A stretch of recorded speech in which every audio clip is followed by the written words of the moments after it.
পরিষ্কারভাবে নারীদেরকে কিভাবে অসম্মানিত করেছে, তাদেরকে খারাপ ভাষা দিয়ে অসম্মানিত করেছে। প্রিয় ভাই বোনেরা, এক নজরবিহীন রাজনৈতিক ও সামাজিক সংকটের মুখে বাংলাদেশ। জামায়াত ইসলামীর আমির ডক্টর শফিকুর রহমানের এক্স হ্যান্ডেল থেকে কর্মজীবী নারীদের নিয়ে করা কুরুচিপূর্ণ মন্তব্যের প্রতিবাদে এবার সরাসরি কঠোর বার্তা দিলেন প্রধান উপদেষ্টা ডক্টর মোহাম্মদ ইউনূস। নারীদের ঘরের বাইরে কাজ করাকে পতিতাবৃত্তির সঙ্গে তুলনা করায় ক্ষোভে ফেটে পড়েছেন শান্তিতে নোবেলজয়ী এই রাষ্ট্রপ্রধান। তিনি স্পষ্ট জানিয়ে দিয়েছে, নারীদের অপমান করে কেউ পার পাবে না। হ্যাকিংয়ের দোহাই কি রক্ষা করবে জামায়াত আমিরকে, নাকি অন্তর্বর্তীকালীন সরকারের কোপানলে পড়তে যাচ্ছে জামায়াত? ডক্টর ইউনূসের সেই কড়া হুঁশিয়ারি নিয়ে আমাদের এই বিশেষ প্রতিবেদন। দর্শক, গত শনিবার বিকেলে শফিকুর রহমানের ভেরিফাইড এক্স হ্যান্ডেল থেকে আসা একটি পোস্ট যেন অগ্নিগৃহের মতো উদ্গীরণ ঘটিয়েছে। সেখানে দাবি করা হয়েছে, নারীদের ঘরের বাইরে কাজ করা পতিতাবৃত্তিরই আরেকটি রূপ। এই একটি বাক্য দেশের কোটি কোটি কর্মজীবী নারীর আত্মসম্মান কুঠারঘাত করেছে। পোশাক শ্রমিক থেকে শুরু করে ডক্টর, প্রকৌশলী ও উদ্যোক্তা সব স্তরের নারীরা এই কর্মদস্ত মন্তব্যের বিরুদ্ধে রাজপথে নেমেছে।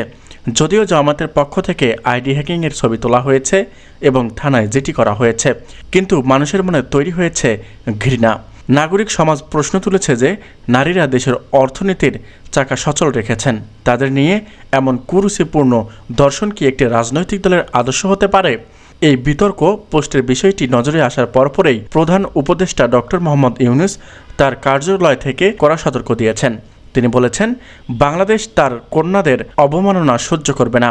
পেশাজীবী নারীদের সম্মান দিতে জানে না, তারা এই নতুন বাংলাদেশের অংশ হতে পারে না।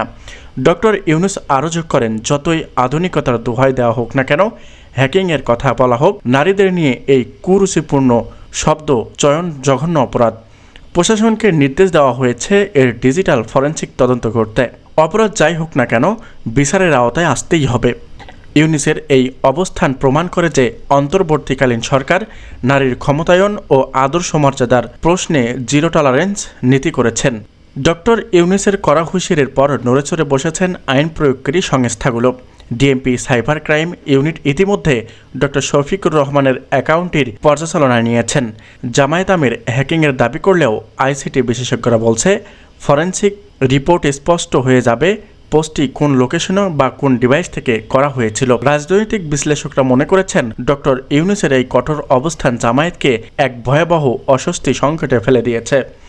যদিও ফরেনসিক রিপোর্টে হ্যাকিংয়ের প্রমাণ না পাওয়া যায়, তবে কেবল সামাজিক বয়কট নয়, বরং ডিজিটাল নিরাপত্তা আইনে বড় ধরনের মুখে পড়তে পারেন জামায়াত আমির। প্রধান উপদেষ্টার এই সময়োচিত পদক্ষেপকে স্বাগত জানিয়েছে নারী ও নেত্রী মানবাধিকার কর্মীরা। তারা বলছে, ডক্টর ইউনূস প্রমাণ করেছেন তিনি কেবল সুশাসনের কথা বলেন না, বরং দেশের অর্ধেক জনগোষ্ঠীর সম্মান রক্ষা করায় তিনি আপোষহীন। এই ঘটনায় 12 ফেব্রুয়ারি নির্বাচনের আগে জামায়াতের ভোট ব্যাংকে কতটুকু প্রভাব ফেলবে সেটি এখন দেখার বিষয়।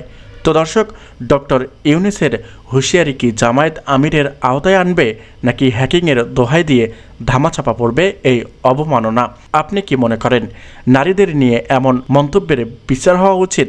ডক্টর ইউনূসের এই কঠোর অবস্থানের সাথে কি আপনি একমত? আপনার মূল্যবান মতামত আমাদের ভিডিওর কমেন্ট বক্সে লিখে জানান। ত্রয়োদশ জাতীয় সংসদ নির্বাচনের প্রতিটি ব্রেকিং আপডেট পেতে আমাদের সাথেই থাকুন। ধন্যবাদ।